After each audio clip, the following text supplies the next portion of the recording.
ዘመነ ጽጌ ብለን እስኪ የአበባ ዘመን ማለት ነው። ይህንን ትንሹን ወቅት የትምህርታችን መነሻ እናደርግና የመድኃኔ ዓለምንም ወርሃዊ በዓል አብረን እንዳስስበታለን፣ በጥቂቱ እንማርበታለን። ከሰኔ 26 ጀምሮ እስከ መስከረም 25 ድረስ የክረምት ጊዜ ነው። በጣም ብዙ ሚዲያዎች የዘመን መለወጫ ጸደይ እየመሰላቸው እንኳን ለጸደይ ወቅት አደረሳችሁ ሲባባሉ እንሰማለን። በዓመት ውስጥ 4 ወቅቶች አሉ። ከ4 ወቅቶቹ አንደኛው እኛ ኢትዮጵያውያን ዘመን የምንለውጥበት ወቅታችን ዘመነ ክረምት ነው የሚባለው። ዘመኑ የሚለወጠው እንደ ዘመን ከሰኔ 26 እስከ መስከረም 25 ክረምት ስለሆነ ወቅቱ የኛ ወቅት የሚለወጠው በወቅት ደረጃ ክረምት ነው። ዘመነ ክረምት ነው የሚባለው እንጂ ጸደይ አይደለም። ጸደይ የሚባለው ከዚህ በኋላ ባለ ሶስተኛው ላይ ነው፣ ወይም ደግሞ የክረምቱ መግቢያ በልግ ነው ጸደይ የሚባለው። ጸደይ የሚባለው የበልጉ ጊዜ ነው። በጋው ካለፈ በኋላ የሚመጣ በበጋና በክረምት መካከል ያለው ወቅት ነው ጸደይ የሚባለው። አሁን ይሄ ወቅት እንኳን ለ91 ቀን የሚቆየው መጸው ነው የሚባለው። ከዚህ በኋላ ያለው መጸው ማለት ጥቢ ማለት ነው። የክረምቱ ጊዜ አልፎ ሰማይ ብሩህ ሆኖ የሚታይበት፣ ምድር አረንጓዴ ሸማ ለብሳ የምትታይበት የለውጥ ጊዜ ማለት ነው። መጸው ይባላል። ይሄ ምን አልኳችሁ? ዘመነ መጸው ነው የሚባለው ይሄ። ስለዚህ በቤተ ክርስቲያናችን ትምህርት እዚህ ወቅት ላይ ዘመነ ጽጌን አብረን እናስባለን። ትንሹ ጊዜ እሱ ነው። ከመስከረም 26 ጀምሮ ያለው ይሄ ወቅት ዘመነ ጽጌ የአበባ ጊዜ ማለት ነው። እመቤታችን ቅድስት ድንግል ማርያም ስደት የወጣችው በግንቦት 24 ነው። ነገር ግን የኢትዮጵያ ኦርቶዶክስ ቤተክርስቲያን ሊቃውንት ጽጌ ወይም ደግሞ ስደቷን ለማሰብ ከወቅቱ ጋር የሚሄድ ድንግል ማርያምን በአበባ ልጇን በፍሬ ወይም ደግሞ ድንግል ማርያምን በፍሬ ልጇ ኢየሱስ ክርስቶስን በአበባ እየመሰሉ ለመናገርና ለማስተማር እንዲመች ብለው አባቶቻችን ይህንን ወቅት የእመቤታችን የቅድስት ድንግል ማርያምን የልጇን ስደት እንድናስብ ስርዓት ሰሩልን ማለት ነው። አንዳንድ ምዕመናን ወይም አብዛኞቻችሁ አላውቅም ትጾማላችሁ። ጽጌ ጾም ታውቃላችሁ አይደል? ብዙ በተለይ እናቶች ትጾማላችሁ፣ አባቶች፣ ሴቶች። ይሄ የፈቃድ ጾም ነው። ምናልባት ብዙዎቻችሁ ይህን እንኳን የምትስቱት አይመስለኝም። በቤተ ክርስቲያናችን 8ኛ ጾም የለም። በፈቃዳችሁ መጾም ትችላላችሁ። ከ50 ቀን ውጪ ከፋሲካ ጾም ውጪ የትኛውንም ጾም መጾም ትችላላችሁ። ማለት 50ው የፋሲካ ቀን ግን ጾም የለበትም፣ የተከለከለ ነው። እንኳን ስደቷን አስባችሁ ሌላውንም መጾም ትችላላችሁ እያልኩ ነው። ነገር ግን አንድ ነገር መረዳት ማወቅ ግዴታ ነው። ምናልባት የፍስክ ምግቦችን ሲመገቡ ካህናቱ ወይም ሌላው ሰው ራሳችሁን እንደ ጻድቅ ሌላውን እንደ ኃጢአተኛ የምትቆጥሩ ከሆነ ግን አለመጾም ይሻላል። መጽሐፍ አንተ ግን በምትጾምበት ጊዜ ራስህን ተቀባ ፊትህን ታጠብ ይላል። የማቴዎስ ወንጌል ምዕራፍ 6 ቁጥር 16 ላይ ፊትህን ታጠብ ራስህን ተቀባ ማለት በመጽሐፍ ቅዱሱ ቅባት የሚባለው ዘይት አለ። ለምግብ ይሆናል፣ ለመብራት ይሆናል፣ ለፊትና ለፀጉር ቅባት ይሆናል። እሱን ነው ፊትህን ተቀባ የሚለው የዘይት አይነት ነው። ይሄ ዘይት እስኪ ልጠይቃችሁ፣ ዘይት ከውሃ በታች ቢያደርጉት ይሰጥማል? ከስር ይሆናል? አቤት። ከውሃ በታች ብታር ማለት መጀመሪያ እቃው ላይ ዘይቱን አድርጋችሁ ከዛ ውሃ ብታፈሱ ከላይ የሚሆነው ውሃ ወይስ ዘይቱ? ዘይቱ ነው። ከላይም ብታረጉት ራሱ ዘይት ነው፣ ከታችም ብታረጉት ራሱ ዘይት ነው። ዘይት አይቀበርም፣ የግድ ወደ ላይ ነው የሚወጣው። ራስን ተቀባ ማለት ለሁሉ የሚታይ ፍቅር ይኑርህ፣ የማይደበቅ ፍቅር ይኑርህ፣ ለሁሉም የሚታይ ፍቅር ይኑርህ። አንተ በምትጾምበት ጊዜ ራስን ተቀባ ማለት እሱ ነው። እንጂ ከሱፐር ማርኬት ገዝተህ ፊትህ ያብለጭልጭ ማለት አይደለም። እሱም በእርግጥ ፊትህ አይጠውልቅ አንዱ ትምህርት ነው። ዋናው ትምህርት ግን ፍቅር ይኑርህ ማለት ነው። ዘይት ማለት እሱ ነው። በማቴዎስ ወንጌል ምዕራፍ 25 ላይ የሚገኙ 5 ሰነፍ ሴቶችም ማሰሮ ይዘው ዘይት አልያዙም ማለት ኢየሱስ ክርስቶስ ሙሽራ ሆኖ ሲመጣ ላምባ ይዛል አልያዝክም ብሎ የሚከራከር ሆኖ አይደለም። ዘይቱ እሱ አይደለም። ምንድነው የጎደላቸው ነገር ያላቸው እንደሆነ የጎደላቸው እነዚህ ማሰሮ ይዘዋል ሰነፎቹ 5 ሴቶች፣ ነገር ግን ዘይት አልያዙም። በዚህ ምክንያት የሙሽራው አዳራሽ ተቆለፈባቸው። አረወነ ንባ ሙሽራ ሆይ መተናል ክፈትልን ባሉት ጊዜ አማን አማን ብለክን እያመረክን እውነት እውነት እላችኋለሁ አላውቃችሁም ያላቸው ስለማያውቃቸው አይደለም፣ ዘይት ስላልያዙ ነው። ምንድነው ይሄ ዘይት ክርስቲያኖች? ፍቅር ይባላል። ይሄ ዘይት ምን አልኳችሁ? ሰማያዊው ሙሽራ የእናንተን ጾም የኛን ጾም የሁላችንን ጾም የሚያውቀው ፍቅር ሲኖረው ነው። ዘይት ይባላል እሱ። እነዚህ 5ቱ ሰነፎች ማሰሮ ይዘዋል። ማሰሮ ምንድነው? ሃይማኖት ነው። ሃይማኖት አላቸው፣ አንዳንድ ስርዓቶችንም ይፈጽማሉ። ነገር ግን ዘይት የላቸውም። ዘይት ሳይኖራቸው ወደ እልፍኝ ወደ አዳራሹ አስገባን አሉት። እውነት እውነት እላችኋለሁ አላውቃችሁም አላቸው። እግዚአብሔር የሚወደውና የሚያውቀው ጾም እንዲሆንላችሁ፣ ግዳጅ የሚፈጽም ጾም ጸሎት እንዲሆንላችሁ ክርስቲያን ልትጾሙ በዚህ ወቅት በየትኛውም የፈቃድ ጾም የምትጾሙ ክርስቲያኖች ዘይት ሊኖራችሁ ይገባል። ግብዝነት የሌለበት ሌላውን መንቀፍ የሌለበት ጾም ሊሆን ይገባል። እኛ ያለ ማስመሰል የምንጾመው በዋናነት 7ቱን አጽዋማት ብቻ ነው። ያለ ማለት ያኔ ትትና ይሉ አትበላም እንዴ ጾም እኮ ነው ለምን እበላለሁ እኔ እንዳንተ ወዳመሰልኩ እኔ እኮ ክርስቲያን ነኝ ብለን ልንናገሩሉ እንችላለን። መቼ? በ7ቱ አጽዋማት። ይሄኛው ግን በግል ነው። ይቅርታ ይሄንን ጾም እኔ አልጾምም አንቺ መብላት ትችያለሽ ብለን የምንመልሰው እንጂ ይሄንን ማጾም ብለን የምንናገርበት የምንከራከርለት ይሄ የፈቃድ ጾም ይባላል። የምትጾሙ ሰዎች ደስ ላይላችሁ ይችላል፣ ግን የቤተ ክርስቲያን ስርዓት ነው። የምን ጾም አልኳችሁ? በፈቃዳችሁ ትጾማላችሁ፣ የእመቤታችንን በረከት ታገኛላችሁ። ግን በረከት እንዲሆነው እንዳልኳችሁ ዘይት እንዳይጎድል ነው። ዘመነ ጽጌ በሌላ መልኩ መቼ ነው ስደቷን ቤተክርስቲያን የምታስበው ያላችሁ እንደሆነ ስደቷን የልጇንም መከራ ምናልባት በውዳሴ ማርያም በቅዳሴ ማርያም ተረጋግታችሁ ትርጓሜውን ሰምታችሁ ከሆነ የእመቤታችን መከራ ስደቷ የሚታሰበው በመደበኛው የእመቤታችን ጾም ላይ ነው። የእመቤታችን ጾም መቼ ነበር? ነሐሴ 1 እስከ 15 ያለው ቀን ወይም 16 መጨረሻው እስከሱ ባለው ጊዜ የኢትዮጵያ ኦርቶዶክስ ተዋሕዶ ቤተክርስቲያን ያንን ነው የምታስበው። እናንተም እንግዲህ አይበቃንም መጨመር እንፈልጋለን ካላችሁ ምንም ችግር የለውም። እንዳልኳችሁ 50ውን የፋሲካ ወቅት ብቻ ነው መጾም የማትችሉት እንጂ በሌላው ጊዜ መጾም ትችላላችሁ። አደራ የምላችሁ ጾማችሁ ረሃብ ብቻ እንዳይሆን፣ ቅባት የሌለው ፍቅር የሌለው ጾም እንዳይሆን ነው። ዘመነ ጽጌ የእመቤታችን ስደት መታሰቢያ። ዘመነ ጽጌ ማለት አበባ ብያችኋለሁ፣ የአበባ ወቅት ነው ብያችኋለሁ። አሁን የአበባ ወቅት የአበባ ብቻ አይደለም የፍሬም ወቅት ነው። ይሄ በራሱ መታሰቡ እንዲሁ አይደለም። ቤተ ክርስቲያን ዘመነ ፍሬ ብላ ለፍሬ ዘመራለች። ባለፈው ጊዜ ዘመነ ፍሬ ብላ ለምድሩ ፍሬ ትጸልያለች። አሁን ደግሞ ለአበባና ለፍሬ እመቤታችንን በአበባ ልጇን በፍሬ እየመሰሉ ወይም ደግሞ በመቀያየር ለማመስገን እንዲመች ከተፈጥሮ ስርዓት ጋር በማዛመድ ቤተ ክርስቲያኒቱ በዓልን ታስባለች። መቼም ከወቅት ጋር በማገናኘት ወደር የሌላት ናት ቤተ ክርስቲያናችን። ትንሣኤ የፈለገው ታምር ቢሆን በክረምት ውስጥ አይሆንም። አስባችሁታል? በክረምት ውስጥ ፋሲካ ልጅ አሁን በእርግጥ ያው ሰው ሁሌም ሰርግ ነው ይታወቃል። ነገር ግን ቤተ ክርስቲያናችን ገበሬው አዝመራውን ሰብስቦ የሚያጭድበት አጭዶ ወቅቶ ወደ ቤቱ የሚሰበስብበት ጊዜ ላይ ነው ብዙ ጊዜ ፋሲካን የምታከብረው። እንዲሁ ቀኑ ስለተመቸ አይደለም። የተፈጥሮ ስርዓት በራሱ ከአብዛኛው ሕዝብ ጋር ምቹ ሁኔታ ፈጥሯል።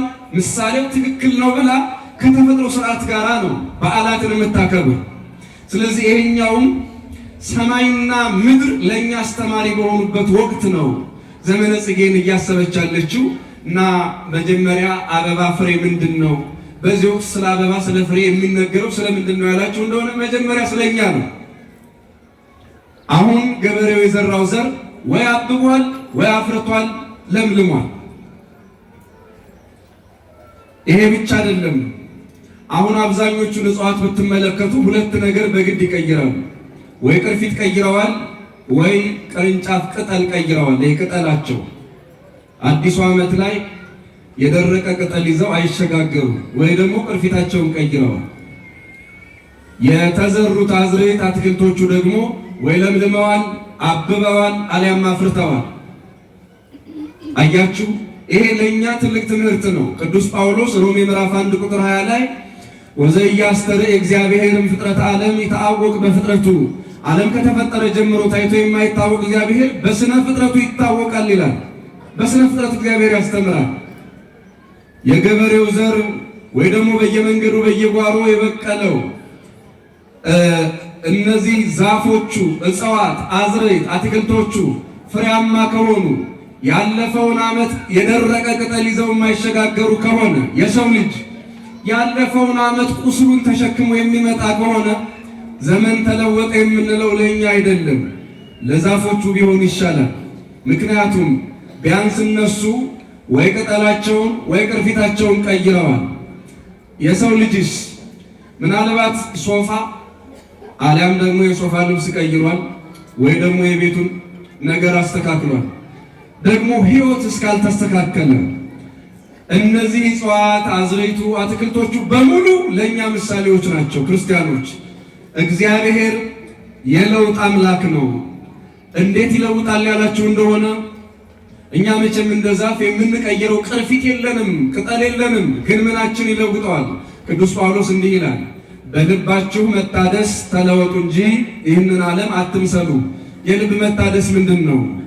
ሰዎች ያለፈውን ዓመት ችግር ይዘው ያለፈውን ዓመት ጉድለት ይዘው ያለፈውን ዓመት ያለ ንስሐ ያለ ክርስቲያናዊ ሕይወት እንዲሁ በመመላለስ ብቻ የሚኖሩበትን ሕይወት ይዘው ከቀጠሉ እንግዲህ ምሳሌውን ስመስለው ይቅርታ ከዛፍ እንኳን ልናንስ እንችላለን።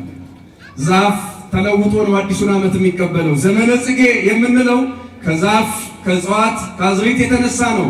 የአበባ የፍሬ ጊዜ ለማለት ስለሆነ እነሱ ለውጥ ላይ ናቸው። እኛ ያለፈው ዓመት ቁስላችን ዛሬም ከኛ ጋር ከሆነ ያለፈው ዓመት ጉድለታችን ያለፈው ዓመት ድርቀታችን ከኛ ጋር ከሆነ የህሊና ድርቀት፣ የሰላም ድርቀት፣ የፍቅር ድርቀት ይዘን የበረከት የጸጋ ድርቀት ይዘን እዚህ ዓመት ላይ ከመጣን በለመለመ ምድር ላይ የደረቀ ሕይወት ምን ይሰራል? ክርስቲያኖች ከዛፎቻችን ጋራ ከእጽዋት ከአዝርዕቱ ጋራ የለመለመውን ሕይወት መድኃኔዓለም ለሁላችን ይስጠን። ሕይወት ደርቆ ለምለም ምድር ምን ይሰራል? እኛ ከለመለመው ምድራችን ጋራ የለመለመ ሕይወት ነው የምንመኘው። ቤተ ክርስቲያንም የአበባ ጊዜ የምትለው እንዲሁ ዝም ብሎ መልክዓ ምድሩ ስለሚያምር የመልክዓ ምድር ውበት ማርኳት አይደለም።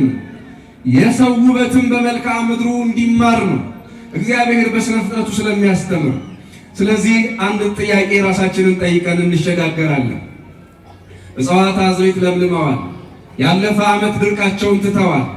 የደፈረሰ ውሃ እንኳን ጠርቷል። በዚህ ወቅት እንደምታውቁት የደፈረሰ ውሃ ጥሩ ነው የሚሆነው። የደፈረሰው ሰማይ ንጹህ ነው የሚሆነው። ከደመና ጀርባ የነበረችው ፀሐይ ፈገግ ብላ ለጋ ብርሃኗን የምትሰጥበት ጊዜ ነው። ታዲያ የደፈረሰ ውሃ የሚጠራበት ይሄ ወቅት ላይ ሰው ከእግዚአብሔር ተለይቶ የደፈረሰ ሕይወት ይዞ የሚኖር ከሆነ ለውሃው ነው አዲስ ዓመት እዚህ ሀገር ማለት ነው። ቢያንስ እሱ ሕይወቱ ውሃነቱ ንጹህ ሆኗል፣ ጠርቷል። የጨቀየው ምድራችን ደረቅ ብሏል። አሁን ከምድር እስከ ሰማይ ተፈጥሮ በሙሉ ንጹህ ሆኗል፣ ጥሩ ሆኗል፣ ማራኪ ሆኗል። አብዛኛው የኢትዮጵያ ምድር እንደዚያ ነው። በነገራችን ላይ ክርስቲያኖች ስለ ሀገራችን እንኳን እግዚአብሔርን ለማመስገን በቂ ምክንያት አለን። ተውት ሌላውን፣ እግዚአብሔር ባርኮ የሰጠን ምድርና ሀገር አለ። መቼም ከኔ በላይ ሌላ ዓለም የምታውቁ ሰዎች ትኖራላችሁ። ቢያንስ ሌላውን ተውትና ጎረቤት ሀገር እንጀራ ተጋግሮ ውሎ ማደር ይችላል? እዚህ ሀገር የአዲስ አበባው እንጀራ ላይጨምር ይችላል። ቶሎ ነው የሚያረጀው አውቃለሁ። ስንት ቀን ያለ ፍሪጅ እንዲሁ ተጋግሮ ውሎ ማደር ይችላል? 4 ቀን ሳይበላሽ። በሌላው ዓለም እኮ ይሄ የሚታሰብ አይደለም። ክርስቲያኖች ከተገገረም ከተሰራም ወጡ ቶሎ ብሎ በፍጥነት ወደ ፍሪጅ ነው መግባት መቀበር ነው ያለበት። እኛ እኮ እውነቴን ነው የምላቸው አብዛኞቻችን ክረምት ከበጋ ልብስ አልቀየርንም። አስገዳጅ ነገር የለብንማ። የበጋውም ተስማሚ ፀሐይ ያለን፣ ለክረምቱም ያን ያህል የሚያሳስብ ክረምት የለብንም። ክርስቲያኖች እኛ እንዲሁ እንደዋዛ ሰው እንኳን ድንገት ቢወድቅ የሚበቅልበት ሀገር ላይ እየኖርን በሌላው ዓለም ደግሞ በተለመነ በተገዛ መሬት አፈር በተገዛ ሳር ያውም ደግሞ በየቀኑ ሕክምና የሚደረግለት ሳር፣ እዚህ የሰው ሕክምና የለም። እዚያ ሳር እየታከመ ለምለም በሚሆንበት ሀገር በሰው ጉልበት ድንገት የሰው አቅም ቢያንስ ተፈጥሮ መኖር በማያስችልበት ሀገር ሰዎች ቢያንስ እንደ ስጋ ሀብታሞች ናቸው። በስጋ ሀብታሞች፣ እኛ ደግሞ ሀብታም ምድር ድሃ ህዝብ። በጣም ነው የሚያሳዝነው። እዚያ ደግሞ ሀብታም ህዝብ ድሃ ምድር፣ ምንም የተፈጥሮ የኔ የሚሉት ነገር የሌለ። ምናልባት ያው እንግዲህ አንዳንድ ነገሮች ይኖራሉ። ለማንኛውም በተፈጥሮ እንኳን ቢሆን እንቁ ዕጣ እየተባለ ስለ ካም የሚነገረው በዚች ሀገር ጉዳይ ነው። እንቁ ዕጣ እንቁጣጣሽ እያልን የምንተርከው ታሪክ ላይ እንቁ ዕጣ ወጣሽልኝ በአማርኛ ሲነገር እንግዲህ ካም አማርኛ ተናጋሪ ነው ልንል አንችልም። የሀገሩን ቋንቋ ይዞ ሲተረጎም ግን እንቁጣጣሽ የሚለው ምድረ ኢትዮጵያን ባዩ ጊዜ የካም ልጆች እንቁ ዕጣ ወጣሽልን ሲሉ ነው እኛም እንቁጣጣሽ የምንለው። ደግሞ ይህንን ሀገር ያዩት ኢትዮጵያ ላይ የደረሱት በወርሃ መስከረም ነው። ሰማይ ምድሩ ባጌጠበት በጣም ደስ የሚል ወቅት ላይ በዚያ ወቅት ነው ከወንድሞቼ ዕጣ ይልቅ ያማረ ዕጣ ወጣልኝ ለኔ፣ እንቁ ዕጣ ወጣልኝ ለኔ ሲል ካም ተናግሮታል፣ ልጆቹ ተናግሮታል የሚሉ ለዚህ ነው እንቁ ዕጣ ነበረ። ዳሩ ግን ምን ይሆናል? እንቁ ዕጣ የወጣለት ህዝብ በሰላም መኖር ካልቻለ፣ በፍቅር መኖር ካልቻለ፣ በክብር ተከባብሮ መኖር ካልቻለ፣ ወጥቶ መግባት ካልቻለ ምን ይሽ ሌሎቹ ሲኦል የሆነው ሀገራቸውን ገነት ያደርጉታል። እኛ ገነቱን ሲኦል ካደረግነው ሁሉ ነገር ስጋት ከሆነ ምን ጥቅም አለው?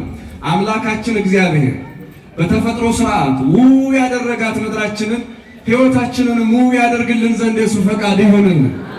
ወጥቶ መግባት ያለ ስጋት እንዲሆን ወጥቶ መግባት፣ ውሎ መግባት፣ ተኝቶ መነሳት፣ ተነስቶ መግባት፣ መተኛት፣ እነዚህ በሙሉ ስጋት የሌለባቸው ቢሆን፣ ፍቅር ቢሆን፣ ሰላም ቢሆን ክርስቲያኖች የኛ ሀገር ታሪክ አንዳንዴ ሳስበው መቼም እዚያ ዮሐንስ አካባቢ የኔና የዘማሪት አዜብ ሰፈር የኔ በአገልግሎት የሷ ደግሞ በውልደት የሰባራ ባቡር ይባላል። ሰባራ ባቡር ታውቁታላችሁ? የጋሽ ሰርኪስ ባቡር ነው። እና ጋሽ ሰርኪስ ወደ ኢትዮጵያ ያመጣት ባቡር እዛው ተሰበረች፣ እዚያው ቆማ ቀረች። እኔ እንዴት ለምን እንዳልተጠገነች ሁላ አላውቅም። ሰባራ ባቡር ተብሎ ሰፈሩ ራሱ ሰባራ ባቡር ተብሎ ቀረ። ያልተሰራ ማለት ነው። እኔ የሀገራችን መልክ ነው የሚመስለኝ። በቃ የቀደመ ስልጣኔ፣ የቀደመ ሀብት። መቼም ስለ አክሱም ሐውልቶች ሲነገር ዛሬ አሁን ይሄ መንፈሳዊ ነገር ልንገራችሁ። አሁን ስለ ድንጋይ ምን አገባን የሚል ሰው ስላለ ተውት። እኔ ሀገር ሀብት ልነግራችሁ ነው። የሚያምረው ዕውቀታችን፣ የሚያምረው ጥበባችን ዛሬ ላይ የሀገርም የወገንም ጉዳይ አሳሳቢ ሲሆን ያሳዝናል። እኛ እንዲያው እንደ ሰላም እንኳን ብታዩ አሁን እመቤታችን ድንግል ማርያም ወደ ምድረ አፍሪካ ወደ ኢትዮጵያ መጣች እያልን ስደቷን የምንተርክበት ጊዜ አይደለ? አሁን ደግሞ ያለውን ነገር ስታስቡ አንድ የግብፅ ልዕልት ነበረች፣ ክሊዮፓትራ ትባላለች። በግብፅ ሰላም ጠፍቶ በግብፅ አብሮ መኖር አልቻል ብሎ በዚያ ልጇ እንዲኖር ስላልፈለገች ይህች የግብፅ ልዕልት ክሊዮፓትራ አንድ ታሪክ ጸሐፊ ምን አለ? ልጄ ሆይ አለችው ልዕልቷ፣ ልጄ ሆይ ረዥም ዘመን እንድትኖር ኢትዮጵያ ወደ ተባለች ሀገር ሄደ ተሰደድ ወይም ኑር አለችው። ረጅም ዘመን እንድትኖር ኢትዮጵያ ወደ ተባለች ሀገር ተሰደህ ኑር አለችው። ምን አይነት ዘመን እንድትኖር? ዛሬ ብትኖርስ? ልጄ ሆይ እንደው ግብፅ ላይ ሲኦል ሆኖ ጦርነት ተነስቶ መሄጃ ብታጣ እንኳ ወደ ኢትዮጵያ ትለዋለች። አያችሁት? ያኔ ዓለም ወደ ኢትዮጵያ ነበር የሚመጣው። ምን የክሊዮፓትራ ልጅ ይገርማችኋል? በእስልምና እምነት ውስጥ ያሉ ወንድሞቻችን ራሳቸው የሚነግሩት፣ ራሳቸው የሚሰብኩት፣ ራሳቸው የሚመሰክሩት የማይክዱት ሀቅ የመካ ቁራይሾች እስልምና በሀገሩ እንዳይሰበክ ባመፁ ጊዜ የእስልምና ታላቅ ነቢይ መሐመድ ምን አሉ? ወደ ሀበሻ ሀገር ሂዱ አይደል ያሉ? ያኔ ልዩ ሃይማኖት ይዞ ወደ ሌላ ሀገር መሄድ ነውር ነው። የራስን እምነት ይዞ ጸጉረ ልውጥነት አንድ ነገር ነው። ሌላ ሃይማኖት ይዞ ወደ ሌላ ሀገር መሄድ ግን በጣም ከባድ ነበር በወቅቱ። ኢትዮጵያውያን የእኛን ሃይማኖት ካልያዛችሁ እዚህ ሀገር መኖር አትችሉም የማይሉ ሰው በሃይማኖቱ መኖር ይችላል የሚሉ የሰውን ነፃነት የሚያከብሩ ዓለም ጨለማ ላይና ድንቁርና ላይ በነበረበት በዚያ ዘመን እንኳን የሰውን መብትና ነፃነት የማይጋፉ ኢትዮጵያውያን ክርስቲያኖች ነበሩ በዘመኑ። ስለዚህ እስልምና እንኳን በሀገሩ መጠጊያ ሲያጣ በመጀመሪያው ወቅት ይህን አዲስ ሃይማኖት አንቀበልም የሚሉ የመካ ቁራይሾች ነቢዩ መሐመድንና ተከታዮቻቸውን ሰላም ባሳጧቸው ጊዜ ወደ ምድረ ሀበሻ መጥተዋል። እነ ቢላል የሚባሉት የመጀመሪያውን የቁርአን ድምፅ ያሰሙት ማለት ነው። እንግዲህ እዚሁ አይደል የመጡት። ምን ልላችሁ ፈልጌ ነው፣ ብዙዎቹ የሰላም ማዕከል አድርገው ሀገራችንን የሚፈልጓት የሰላም ደሴት የነበረች ምድር ናት። አሁን እኛ እያንዳንዱ ነገር ምን እየሆነ እንደሆነ እስከማይገባን ድረስ ረጅም የጦርነት ታሪክ የምንሰማበት፣ ረጅም የሞት ታሪክ የምንሰማበት፣ የሆነ ወቅት ላይ እኮ እንደ ህዝብ ግጭት ይኖራል፣ አለመግባባት ይኖራል። ነገሮች ሲረዝሙ ሞትን ስንለምደው ዛሬ አሁን ብዙዎቻችን የሚገርማችሁ ስለ ሞት ሲነሳ በዚህ አካባቢ እንዲህ አይነት ሰው ሞተ ሲባል 2 ሰው ሞተ እንደነግጥ ነው። ታውቁታላችሁ። 2 ሰው ሞተ ዜና አይደለም። 3 ሰው ሞተ፣ 5፣ 10፣ 20 ሰው የለም። በቃ ሰው በእንደዚህ አይነት መጠን እንደዚህ 500 ሰው 200 ሰው 60 ሰው እንደዚያ 100 በቃ 100 ቤት ካልሆነ መደረቅ አቁመናል ባጭሩ። ይሄ ማለት ነው ሞትን ለምደነዋል ማለት ነው። ሞትን የሚያመጣ ችግርን፣ ሞትን የሚያመጣ ጦርነትን ፈተን እንጂ ሞትን ለምደን እንዳንኖር መድኃኔዓለም ይርዳል። እኛ እንዲያው በዚህ ጦር ኃይሎች የሚባል ሰፈር መጀመሪያ የኢትዮጵያ አውሮፕላን ማረፊያ ነበር። አሁን ኦል ኤርፖርት የሚባለው ማለት ነው። እና እዚያ ላይ ሰራተኛ የነበሩ ጸሐፊ ምን ብለው ጻፉ? የሚገርመኝ ታሪክ አውሮፕላን ሲያርፍና ሲነሳ ወፎች አስቸገሩን አሉ። ምኖች አስቸገሩ? ወፍ አስቸገረን አሉ። መፍትሄስ?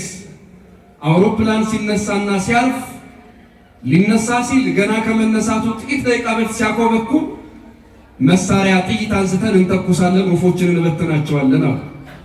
ወፎችን እንበትናለን። ሊያርፍም ሲል ገና ቀረብ ሲል አስቀድመን እዚህ አካባቢ ያሉ ወፎችን በጥይት እንበትናቸዋለን አሉ። በምን እንበትናቸዋለን?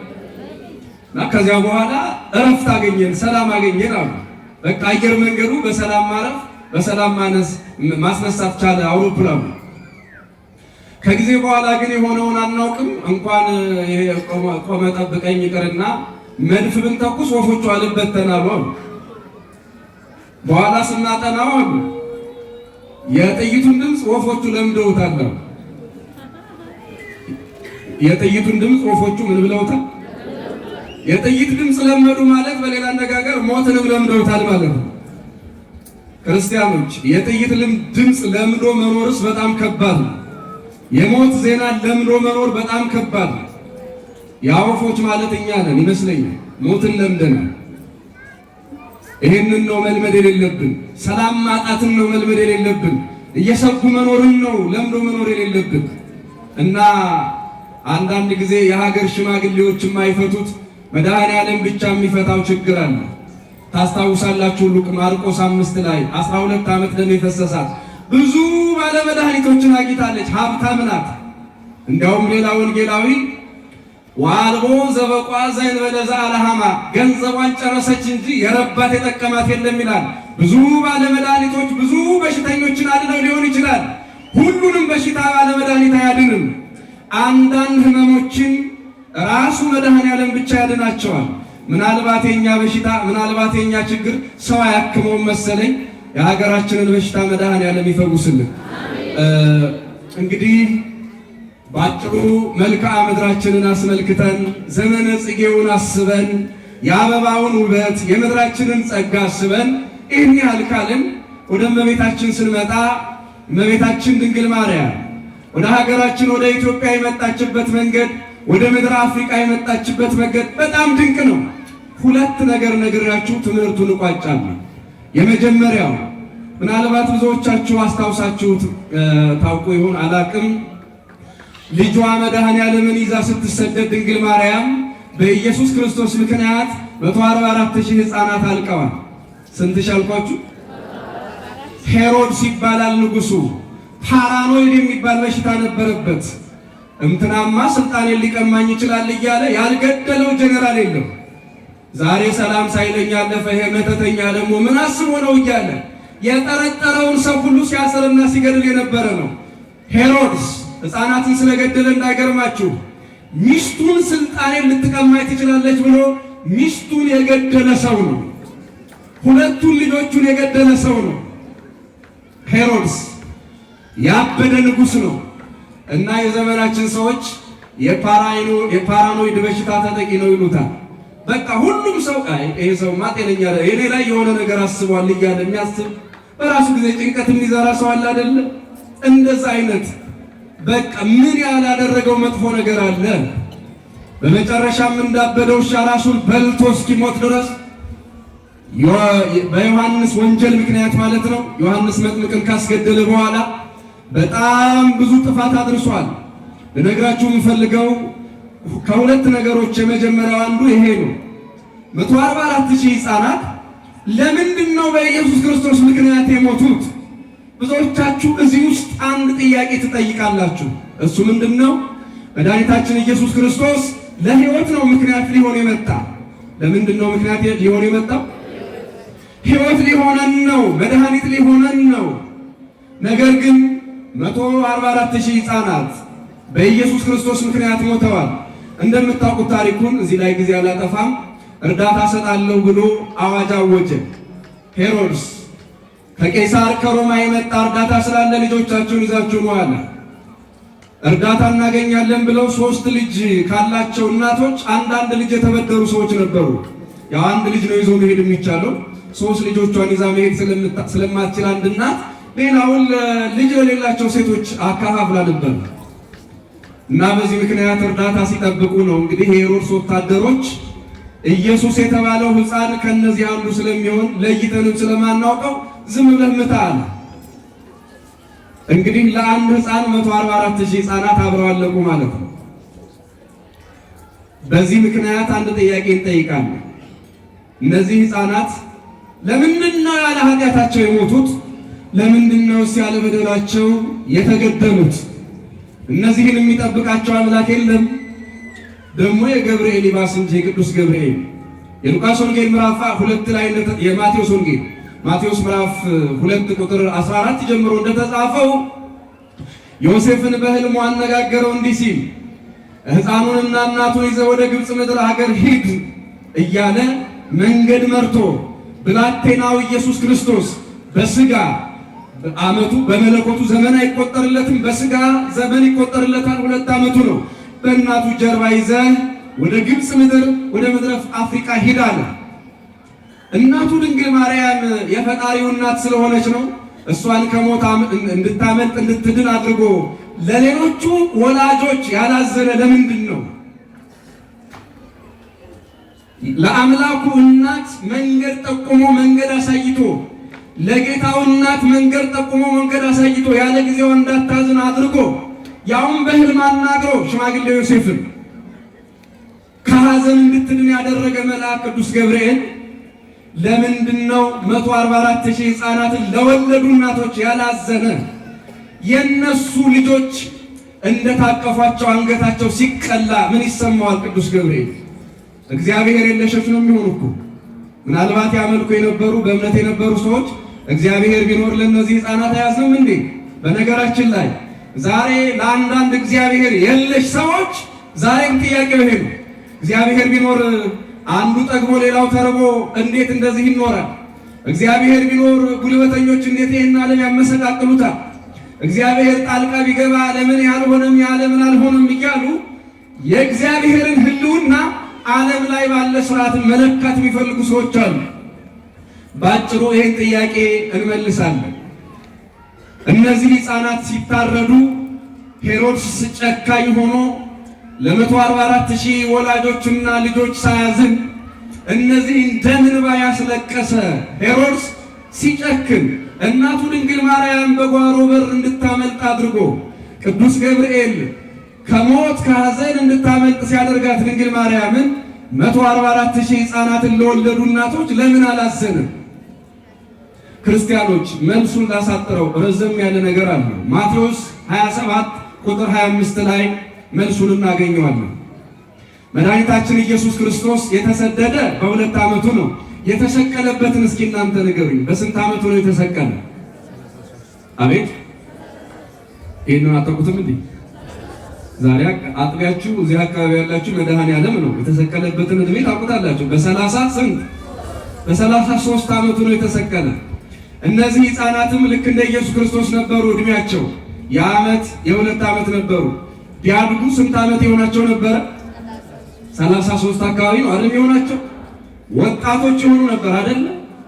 አዎ። ማቴዎስ 27 25 ላይ ክርስቶስ ካደገ በኋላ የተፈጸመ ነገር ከ30 ዓመት በኋላ የተፈጸመው ነገር የ30 ዓመት ጥያቄ ይመልሳል። ከ30 ዓመት በፊት የታረዱ ሕፃናትን ጥያቄያቸውን ይመልሳል። የእናቶች እንባ የሚመለሰው ከ30 ዓመት በኋላ ነው። ለምን ቅዱስ ገብርኤል ድንግል ማርያምን በጨለማ እንድታመልጥ አድርጎ 144,000 ሕፃናት እንዲሞቱ ለምን ፈለገ የሚለው መልሱ ይሄ ነው። ማቴዎስ 27 25 ላይ ምን ሆነ? መድኃኒታችን ኢየሱስ ክርስቶስ ሲሰቀል ጲላጦስ ምን አላቸው? እኔ ከዚህ ጻድቅ ሰው ደም ንጹሕ ነኝ ብሎ እጁን ታጠበ። እኔ ከዚህ ጻድቅ ሰው ደም ንጹሕ ነኝ ብሎ እጁን ምን አለ? ብትሰቅሉት ብትገሉት እኔ ደሙ የለብኝም ከደሙ ንጹሕ ነኝ አለ። አይሁድ ተሰብስበው ምን አሉ? ደሙ በእኛና በልጅ ልጆቻችን ይሆናሉ። ደሙ በእኛና በማን ይሁን? በነገራችን ላይ ይሄው ዛሬም ድረስ የመጽሐፍ ቅዱስ ኪዳን እየተፈጸመ በእኛ ብቻ ይሆናል አሉ። በእኛና በማን ይሆናሉ? ይሄው የልጅ ልጆቻቸው ዛሬ ዋጋ ይከፍላሉ።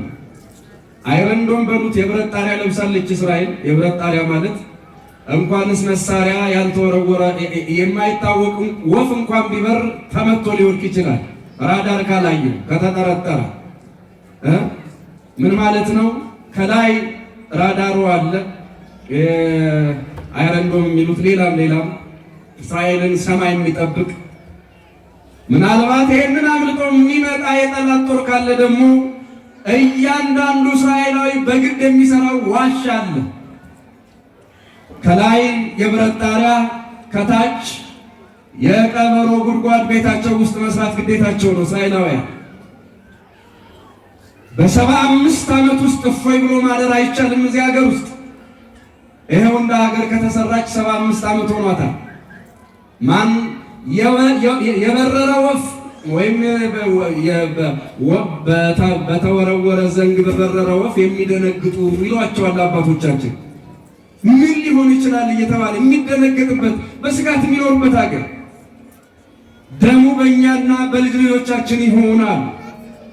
ምናልባት ያ ደም ይሆናል ዛሬም እዚህ ሀገር ላይ ሰላም የሚያሳጣ ደሙ በእኛና በልጅ ልጆቻችን ይሁን፣ አንተ ግን ከደሙ ንጹሕ ሁን አሉት። ከተመልከቱ ይህንን ሊቃውንት ምን ብለው ጠየቁት? እነዚያ ሕፃናት ቢያድጉ ኖሮ እነዚያ በ2 ዓመታቸው በ1 ዓመታቸው የተገደሉ ሕፃናት ቢያድጉ ኖሮ ስንት ዓመት ነበር ይሆናል ያላችሁ? እኛው 33 32 ነበር የሚሆኑት። ከአባቶቻቸው ጋር ይሰቀል እኛ ከደሙ ንጹሕ ነን፣ እኔ ከደሙ ንጹሕ ነኝ ብለሃል አንተ፣ ደሙ በእኛና በልጅ ልጆቻችን ይሁን እያሉ ከአባቶቻቸው ጋር ክርስቶስን ደም ያፈሱ ነበር። ይህን ሊቃውንቱ ምን ብለው አብራሩት?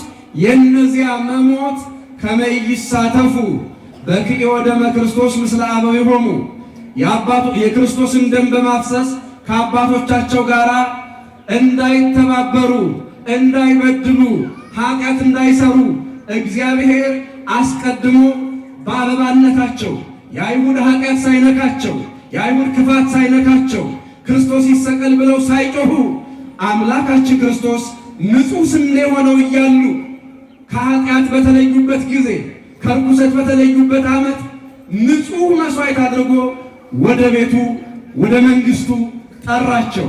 የሐዲስ ኪዳን ሰማዕታት ሲባልም ክርስቲያኖች የሐዲስ ኪዳን ሰማዕት እስጢፋኖስ ስለ ክርስቶስ በመናገር ነው ቀዳሚው የሚሆነው። በክርስቶስ ምክንያት በመሞት ግን 144,000 ሕፃናት ይቀድማሉ። ስለዚህ የመጀመሪያዎቹ የሐዲስ ኪዳን ሰማዕታት አድርጎ ሊጠራቸው፣ ከኃጢአት ሊለያቸው አምላካችን ክርስቶስ ወሰዳቸው። እግዚአብሔር ትክክል ነው ወይስ ተሳስቷል? አቤት ምን አላችሁ? አፋችሁ ግን ሞራል ይሄ ምንድን ነው ጎሎታል፣ በራሱ አልተማመንም። አንዳንድ ወላጆች እንግዲህ ሌላ አስባቸው ሊሆን ይችላል፣ ግን እግዚአብሔር ትክክል ነው። እነዚህ ሕፃናት ቢኖሩስ ኖረው ይቀራሉ? ኖሮ ከምን ይባላል? ከሞት ዞሮ ከምን የነገ ሞታቸውን እኮ ነው የሞቱት። የማይሞቱ ልጆች አይደለም የሞቱት፣ የሚሞቱ ሰዎች ናቸው የሞቱት። የማይሞት ልጅ አይደለም የሞተው፣ የሚሞት ልጅ ነው። ምናልባት ወላጆች ጊዜያዊውን አስበው በኖሩልን ለአቅመ ሔዋን ለአቅመ አዳም በደረሱልን ሊሉ ይችላሉ። እግዚአብሔር ግን ለአቅመ አዳም እንዲደርሱ አይደለም፣ ለአቅመ መንግሥተ ሰማያት እንዲደርሱ ነው የሚፈልገው። እግዚአብሔር ለዘላለማዊ ሕይወት እንዲበቁ ነው የሚፈልገው እንጂ ጎጆ ሰርተው ትዳር ይዘው ልጅ ወልደው ይህንንማ ጥለውት ይሞታሉ። ጥለውት የማይሞቱትን ዘላለማዊ ሕይወት እግዚአብሔር ሊሰጣቸው ፈለገ። ስለዚህ አርጅተው በክፋት ከሚሞቱ በንጽህና ሳሉ በቅድስና ሳሉ እግዚአብሔር ጠራቸው። ይህንን አሁን የኋላ አባቶች ናቸው በመንፈስ ቅዱስ ተገልጾላቸው የነገሩ። ይህንን የማያውቁ ወላጆች እግዚአብሔር የለሾች ቢሆኑ አይገርመንም። እግዚአብሔር አይሳሳትም። ክርስቲያኖች እግዚአብሔር ምን አይልም። የሚያደርግበትን ምክንያት እኛ አናውቅም። ምድር ላይ ለምን ጦርነት ሆነ? ጉልበተኞች ለምን ይህና ለምን ይረብሻሉ? ጣልቃ ገብቶ ለምን አያስቆምም? ይሄኛ ጥያቄ ነው። ልክ እነዚያን ሕፃናት ሄሮድስ ሲገላቸው ለምን ዝም ይላል? ጣልቃ ገብቶ አይኑን አያጠፋውም? ጣልቃ ገብቶ ጉልበቱን አይሰብረውም? ጣልቃ ገብቶ ሕይወቱን አይነሳውም ልንል እንችል ነበር። እግዚአብሔር ግን እኛ የማናውቀው ምክንያት ነበረው ሕፃናቱን የጠራበት። አሁንም በግል ሕይወታችን እንደ ሀገር እንደ ዓለም አቀፉም ችግር ቢሆን ክርስቲያኖች እኛ የማናውቀው እግዚአብሔር የሚያውቀው መለኮታዊ አስተዳደር አለው። ይህ ዓለም ባለቤት ያለው ዓለም ነው። ፈጣሪ ያለው ዓለም ነው። ነገር ግን ሁሉም ነገር እኛ እየገባን አይሆንም። ሁሉንም ነገር እኛ እያወቅነው አይሆንም። እኛ ስለ ራሳችን እንኳን ማናውቅ ከንቱ ፍጥረቶች ነን፣ እንኳን ስለ ሰፊው ዓለም። ስለዚህ እግዚአብሔር በአምላክነቱ የሚያደርገውንና የሚያውቀውን አንተ ወደ ፈቅደህ አደረግከው ብሎ አምኖ መቀበል ነው። ከዚያ ውጪ በራሳችን ስህተት በራሳችን ጥፋት ነገሮች እንዳይበላሹብን ከማድረግ ውጪ እኛ ያቅማችንን አድርገን ያልቻለውን ሁሉ ለእግዚአብሔር ሰጥተን የሚሆነው ነገር ለበጎ ነው ብሎ ማመን ተገቢ ነው። የእነዚህ 144,000 ሕፃናት ታሪክ የሚነግረን እሱን ነው። ስለዚህ ባልገባን ነገር ላይ እግዚአብሔር ላይ እንዳናዝን፣ ባልገባን ነገር ላይ እግዚአብሔር ላይ ጣታችንን እንዳንቀስር እነዚህ 144,000 ሕፃናት ምስክሮቻችን ናቸው። ይሄ ነገር መልእክቱ ገብቷችኋል? አቤት። ድንግል ማርያም ያለ ጊዜዋ እንዳታለቅስ እነዚህ 144,000 ሕፃናትን የወለዱ እናቶች ደግሞ ያለቀሱበት ምክንያት ግልጽ ነው። ወላጆች ለጊዜው አልገባቸውም። እግዚአብሔር ግን ቀድሞ አውቆ ልጆቻቸውን ከምን ሊጠብቅላቸው ነው አልኳችሁ? አቤት ከኃጢአት አይደለም። ኖረው ከሚሞቱበት ዓለም ይልቅ ኖረው ለዘላለም ወደሚኖሩበት መንግሥተ ሰማያት ለመውሰድ ብሎ ነው። ዘላለማዊ ጸጋ ዘላለማዊ ክብርን ለልጆቻቸው ለመስጠት ነው። እናቶቻቸው ቢመኙም 70-80 ዓመት ነው። 70-80 ዓመት ኖረው የሚያጡትን ዓለም ለዘላለም ይኖሩበት ዘንድ ወደ ተጠሩለት መንግሥተ ሰማያት እግዚአብሔር ዘላለማዊውን አስቀድሞ ጠራቸው እንጂ ጨካኝ አምላክ ሆኖ አይደለም እያልኳችሁ ነው። እግዚአብሔር ጨካኝ አይደለም። ዛሬም ለሚሞቱ ሕፃናት፣ ዛሬም ለሚሞቱ ጎልማሶች ምናልባት አንዳንድ ጊዜ በራስ መንቀዥቀዥ የሚመጣ ሞት አለ። እግዚአብሔር ይጠብቃል እናውቃለን። ግን ይሄ ደግሞ ሌላ ማብራሪያ ስለሚፈጅ አሁን ይሄንን ሌላ ጊዜ እዚህ ያሉ ብስል መምህራን አሉ ይነግሯቸዋል። ሁለተኛውን ነገር ልንገራችሁ። ድንግል ማርያም ቅዱስ ገብርኤል መርቷት ከዚያም በቅዱስ ዑራኤል መሪነት ወደ ምድረ አፍሪካ ስትመጣ በጣም የሚገርማችሁ ያስከተለቻቸው ሰዎች ናቸው። የሚደንቀው ያስከተለችው እስኪ ስሙን ሽማግሌው ማን ነበር ስሙ? አቤት ዮሴፍ ሽማግሌ የ75 ዓመት ሽማግሌ ሆኖ ድንግል ማርያምን ተከተላት። ይገርማችኋል። ውሻ ቢመጣ እንኳን ማዳን የማይችል ሽማግሌ፣ እንኳን ከሄሮድስ ወጣት፣ እንኳን ከሌባ፣ እንኳን ከሽፍታ፣ ቀበሮ ቢመጣ እንኳን ማዳን የማይችል ሽማግሌ ነው። መሮጥ የማይችል አባወራ ነው። በጣም የሚገርመው ግን ድንግል ማርያምን በቤተልሔም በዚያ እሷ ባደገችበት ቦታ እሷ ክርስቶስን ባሳደገችበት ስፍራ ናዝሬት ላይ ሲያገኟት ቤቷን አይተውታል። የዮሴፍን ቤት ምንም ብዙ የሚረባና የሚማርክ አይደለም። ወርቅ የገበሩለት ሕፃን እዚያ ቤት ውስጥ መኖር እንደሌለበት ገብቷቸው ነገስታቱ የባቢሎን ነገስታት እባክሽ ልጅሽንና አንቺን ይዘንሽ ወደ ባቢሎን እንሄድ ብለዋት ነበር። ነገር ግን በምድራውያን ሰራዊት ምናልባትም ከሄሮድስ በገዘፈ ትጥቅ የተደራጁ ነገስታት ታጅባ ባቢሎን መሄድን አልፈለገችም። ሄሮድስ የሚፈራቸው ብዙ ሰራዊት ያስከተሉ ነበሩ። ግን እነሱን ተከትላ በእነሱ ታጅባ ወደ ባቢሎን መሄድ ትችል ነበር። ምናልባት ይሄንን የምነግራችሁ ስለ ሁለት ነገር ነው። አንደኛው የኛ ጌታ ፈርቶ ተሰደደ ብለው ለሚያስቡ ሰዎች አምላካችን ፈርቶ አይደለም የተሰደደ፣ ሌላ ታሪክ አለው።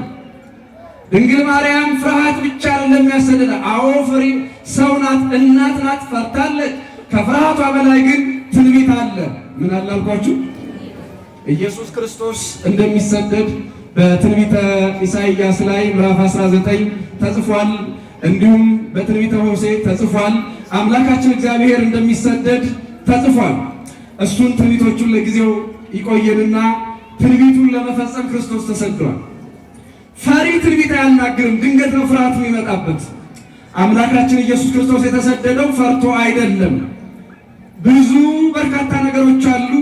ከነሱ አንዷን ብቻ ነው የምነግራችሁ። ኢየሱስ ክርስቶስ ለምንድን ነው የተሰደደው?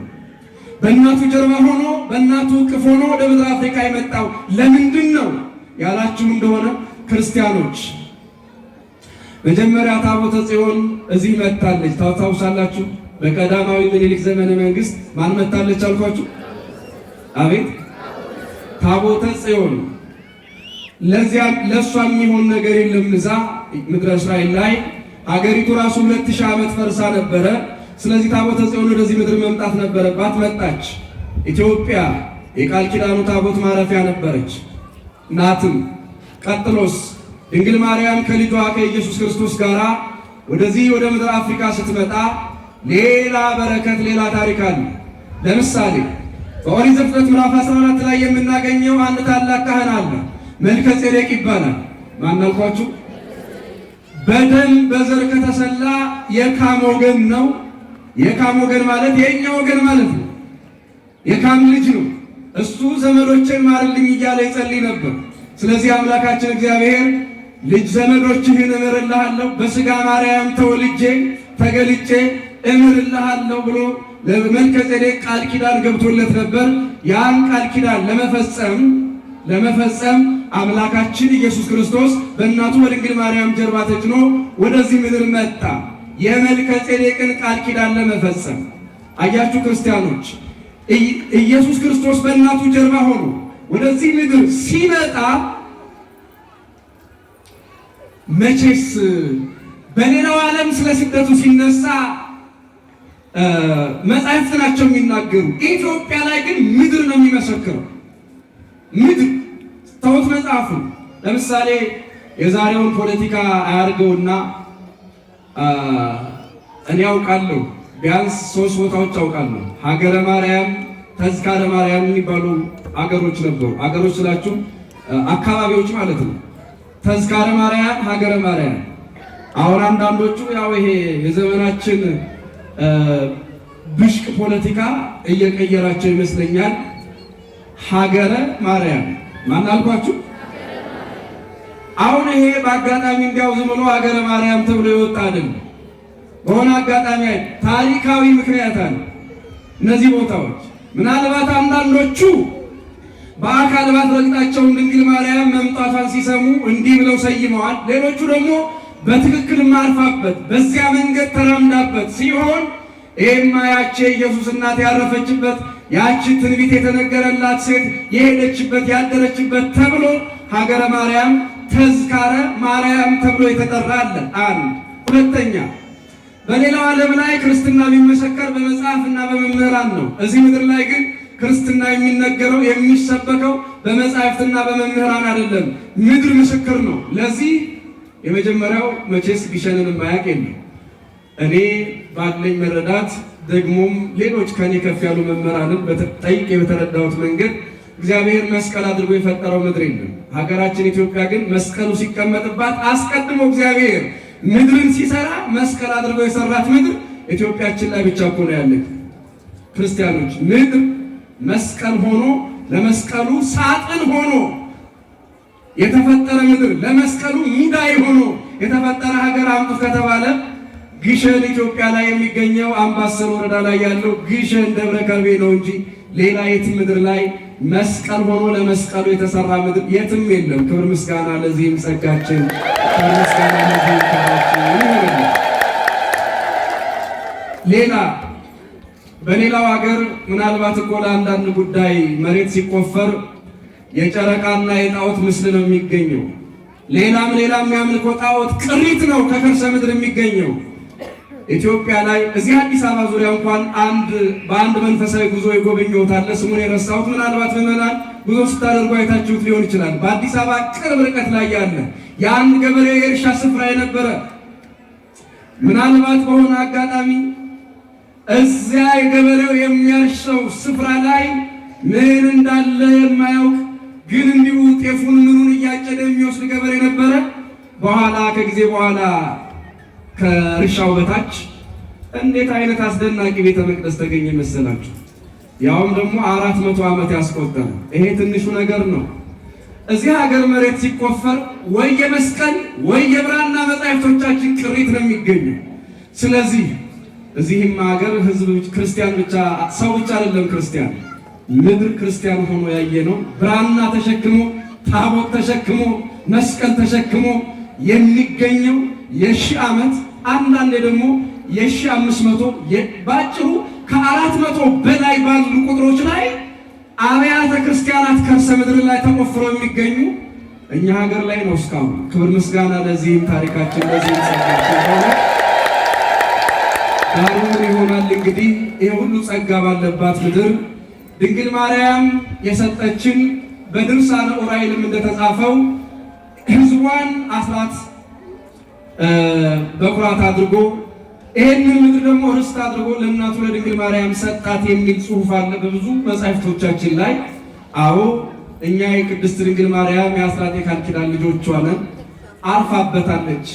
ግብፃውያን ውሃ ለመናቸው፣ ውሃ ከልክለዋታል። እኔ ነቢዩ ኢትዮጵያዊው ሊቅ ቅዱስ ያሬድ ስለ ኢትዮጵያ ሲናገር ሀገር እግዚአብሔር የእግዚአብሔር ሀገሩ እንደ ግብፅ ምድር ያልሆነች ምድር ይላታል። ተውት፣ እንደ ኢትዮጵያውያን ስለሆን ኢትዮጵያን ለማሞካሸት እንዳይመስላችሁ ልቀንስ ነው። ለማንኛውም ቁስቋም ሲባል ታውቃላችሁ? ማን ሲባል አልኳችሁ?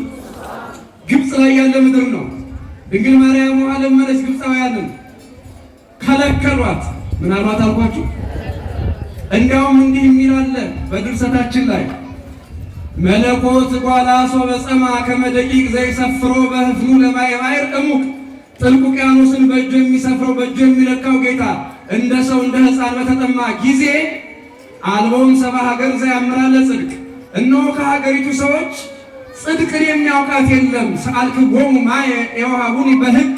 እነሆ ውሃ ለመንኳቸው ጥቂት እንኳን አልሰጡኝም። ውሃ ጎልኩ ለወልዴ አሳእኖ ዘወርቅ። እንኳን ውሃ ሊሰጡኝ የልጄን ጫማ ሰረቁኝ ብላ ድንግል ማርያም አዝናለች። ውሃ ጠምቷት በዚህ ጊዜ የረገጠውን መሬት ውሃ እንዲፈልቅበት አደረገ። ድንግል ማርያም የቆመችበትን ይችላል አይችልም? እግዚአብሔር እንኳን ልጇ ኢየሱስ ክርስቶስ ይቅርና ሙሴ ኪስ ከማትሞላ ጠጠር ድንጋይ ግማሽ ሚሊዮን ሕዝብ ከድንጋይ ላይ ውሃ እያመነጨ ጠጥቷል፣ አጠጥቷል። ስለዚህ ይሄ ድንቅ አይደለም? ድንግል ማርያም የቆመችበትን ስፍራ ልጇ ኢየሱስ ክርስቶስ ባረከው። ውሃ እንደ ፋውንቴን ወጣ ዘለለ። ድንግል ማርያምና ልጇ ሰሎሜ ዮሴፍ ጠጡ፣ ደስ አላቸው። የሀገሪቱ ሰዎችን ጠጣ ሲሉ ውሃው መራራ ሆነባቸው። ውሃው መራራ ሆነባቸው። ዛሬ ቁስቋም እየተባለ የሚጠጣ እንደ ጠበል የምንጠመቀው ግብፅ ኢትዮጵያውያንም ክርስቲያኖች እየሄዱ የሚጠመቁት በረከት የሚያገኙት ይሄ ታሪክ የተፈጸመበት ስፍራ ነው። ድንግል ማርያምስ ወደ ኢትዮጵያ ስትመጣ ከዚያ የተለየ ነው። ምንድነው ያላችሁ እንደሆነ ነቢዩ ዕንባቆም ይመሰክርልናል። አይጻዳተ ኢትዮጵያ የኢትዮጵያ ተራሮች ሲደነግጡ አየሁ አለ።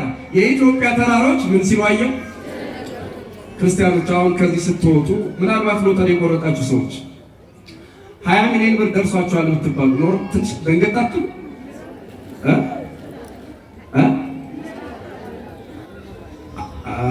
እንዲያውም አንድ ሐኪም ይባላል ትንሽ ቀልዶች አሉ፣ መራራ ቀልዶች አሉ። እውነት ሎተሪ የደረሰው ሰው ወደ ሐኪም ሄዶ የስነ ልቡና ሕክምና እንዲያደርግለት ቢደርሰው ያ ብዙ ብር ቢደርሰው ደንግጦ እንዳይጎዳ ወደ ስነ ልቡና ሐኪም ሄደ። ያ ሰው ወዳጆች ወሰዱት እና ምንድነው የምነግርላችሁ ለዚህ ታካሚዎች፣ አይ ብዙ ብር ደርሶታል እና ብንነግረው ደንግጦ በዚያው እንዳይሞትብን አንተ አረጋጋው አሉት። ስንት ብር ነው የደረሰው? እንዲህ ያህል ሚሊዮን እና ይሄን ሰው አረጋግጬላችሁ ራሳችሁ ከዚህ ሁሉ ብር ምን ያህል ትሰጡኛላችሁ አለው የስነ ልቡና ሐኪም። ለአንተማ 50 ሚሊዮን እንሰጣለን አሉት። ራሱ ደንግጦ ወደቀ በደስታ። ይሄን ሰውዬ እንዳይደነግጥ እርዳለን እንጂ ባለውለታችን ይሄን ያህል እንሰጣለን ተብሎ ልነግራችሁ የፈለጉት ደስታ ያስደነግጣል። ምን ያስደነግጣል? መርዶ ብቻ አይደለም፣ ሀዘን ብቻ አይደለም፣ ደስታ ያስደነግጣል። የኢትዮጵያ ተራሮች ሲደነግጡ አየሁ። አንዳንድ የአማርኛው መጽሐፍ ቅዱስ አይጻዳት የሚለውን ምንድነው ድንኳን ይለዋል። ማኅደረ እግዚአብሔር ላይ የእግዚአብሔር ማደሪያ ለማለት ነው፣ ችግር የለውም። እኔ የምፈልገው ግን ተራራ የሚለውን ቀጥተኛ ትርጉም ነው። የኢትዮጵያ ምኖች አለ ተራራዎች ሲደነግጡ አየሁ። ዕንባቆም ምዕራፍ 3 ላይ እኮ ነው ይሄ ቃል። ምን ያስደነገጣቸው? ድንግል ማርያምን አይተው ልጇን አይተው የኢትዮጵያ ሕዝቦች ማለት ነው። ለምንድን ነው ነቢዩ ዕንባቆም ኢትዮጵያን ተራራ የሚል? መቼስ የትኛው ኤረር ተራራ አይደነግጥም እኮ ወይ ደግሞ ዛራ ስላሽን ሊደነግጥ አይችልም። ምንድን ነው የሚደነግጥ? ተራራ የተባለ ሕዝቡ ነው። ለምሳሌ ነቢዩ ዳዊት መሰረታቲሃ ውስተ አድባር ቅዱሳን፣ መሰረቶቿ የተቀደሱ ተራሮች ናቸው ይላል። ሐና፣ ኢያቄም፣ አብርሃም፣ ይስሐቅ፣ ያዕቆብ ተራራ ተብለዋል። የኢትዮጵያ ተራሮች ማለት የኢትዮጵያ ሕዝቦች ማለት ነው። ለምንድን ነው የኢትዮጵያ ሕዝቦችን ተራራ የሚለው? እንዴ በመንፈሳዊ እውቀት በስጋዊ ጥበብ ከፍ ያሉ ህዋ የሚቃርሙ ምድር የጠበባቸው ዓለምን የሚያረጋጉ ነበሩ። ምናልባት ክርስቲያኖች ብዙ ጊዜ ፀሐይ ላይ ያስኳችሁ እንጂ የመን ዛሬ ምናልባት ኔቶ ራሱ ሊያስቆመው የማይችል ቀውስ ውስጥ እንዳለች ታውቋታላችሁ። የመን ትንኝም ተኩሰው ሊመቱ የሚችሉ ወታደሮች የተሰማሩባት ሀገር ፍጹም ሰላም መሆን አልቻለችም። ከዚህም ነውጥና መፍረስ አለባት። በእርግጥ ጎረቤት ሀገር ለመውቀስ ሞራል የለንም እኛ። ለማንኛውም ግን አንድ ወቅት አፄ ገብረ መስቀል በነገሰበት ዘመን እዚያ የመን ላይ ያሉ ክርስቲያኖች በሰላም መኖር አልቻሉም። አብያተ ክርስቲያናችሁን አቃጥሉ፣ ዝጉ፣ ለጣዖት ስገዱ የሚል ፊንሐስ የተባለ አረመኔ ተነስቶ አስቸገራቸው። የመን ላይ የነበሩ ክርስቲያኖችን የግብፅና የኢየሩሳሌም ክርስቲያኖች ወደ ተባበሩት መንግስታት ድርጅት አቤቱታ አቀረቡ። ያኔ እንደዛ የሚባል ድርጅት የለም ያወቁት። ወደ ኢትዮጵያዊው ንጉሥ ወደ አፄ ገብረ መስቀል ኃይልህ ከኃይላችን ይሻላል፣ አንተ በዚህ ሀገር የሚበጠብጠውን በጥባጭ አንድ መፍትሄ አብጅለት እባክህን ብለው የተማጽኖ ደብዳቤ ላኩት ወደ ኢትዮጵያዊ ንጉሥ ወደ አፄ ገብረ መስቀል ነበር። ካሌብ ማለት ነው። ወደ አፄ ካሌብ ወደ ኢትዮጵያ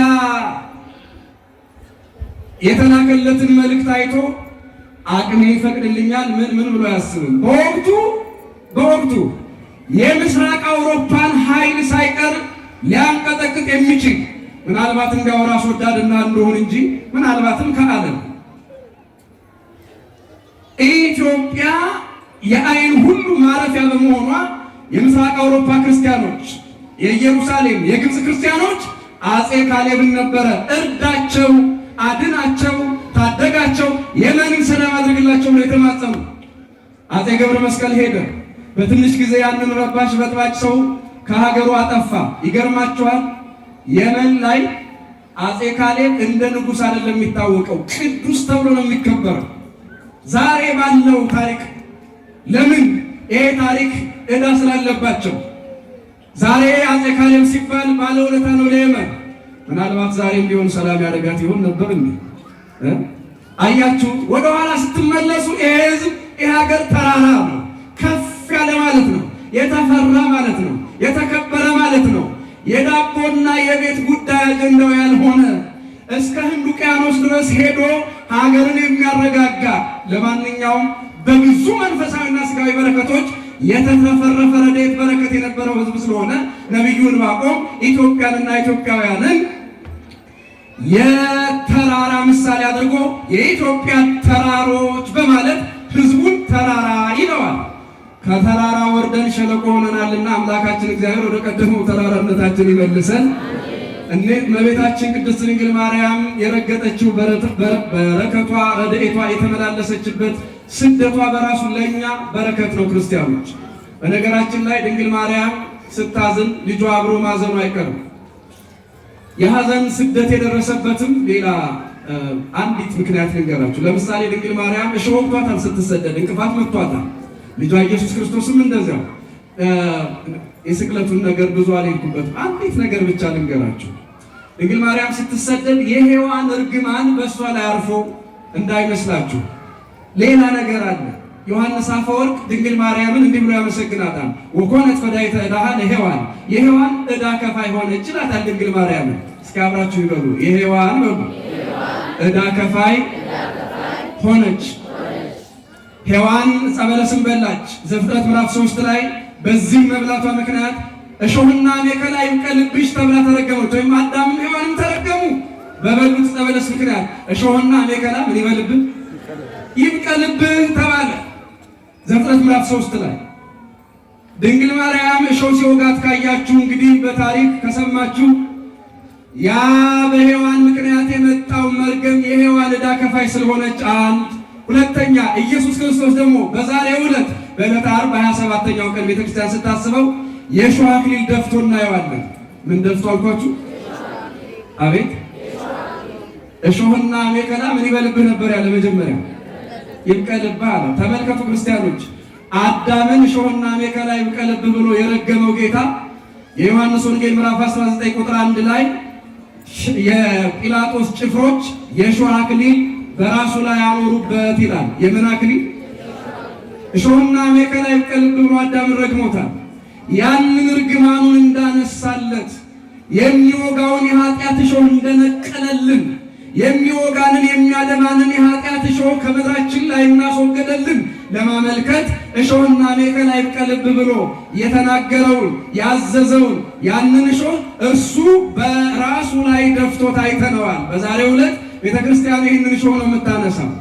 አሁን እሾሁ ኃጢአት ነው፣ እሾሁ በደል ነው፣ እሾሁ መርገም ነው። መርገማችንን ነቅሎ በጽድቅ እንዳከበረን ለማመልከት ስደቱ ወደ ቀደመው ሀገራችን ወደ መንግሥተ ሰማያት እንደመለሰን ለማስረዳት ሲሰደድ አየነው። እኛ ስደተኞች ነን፣ ክርስቲያኖች ምኖች ነን አልኳችሁ? ስደተኞች ስላችሁ ከሆነ ሀገር መጣችሁ አዲስ አበባ በምን እሱን አይደለም። ወይም ከሌላ ሀገር የመጣችሁ ሰዎች ካላችሁ እሱን አይደለም። ሱዳናዊ፣ ኤርትራዊ እሱን አይደለም። ሁሉም ዓለም ስደተኛ ነው። እንዲያውም ልንገራችሁ፣ ሁላችን ዲያስፖራ እንባላለን። ምን አልኳችሁ? እስኪ በተለመደው ዲያስፖራ ምን አልኳችሁ?